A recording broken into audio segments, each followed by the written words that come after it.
Hello mga ka-travel, this is Paul of Global Pinoy Travel and Tours.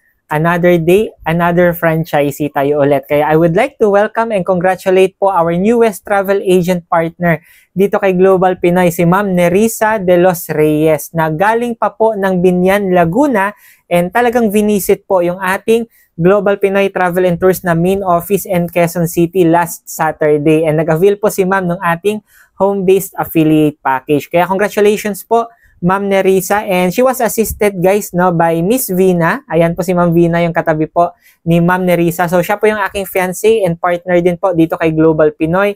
Kaya sa mga minsan tumatawag sa number ko or nagme-message sa akin, so minsan po si Ma'am Vina po yung nakaka-assist sa atin. Baka yung iba magtaka no, bakit babae yung sumagot. So yung smart na number ko po, si Ma'am Vina po yung nagma-manage. And you can also message her no directly and mag-inquire sa kanyang Facebook profile. Kaya to know more about Global Pinoy Travel and Tours, pwede mo di akong i-message dito sa Facebook ko, sa inbox ko, and also pwede din kay Ma'am Vina po. So with that, God bless po sa ating lahat.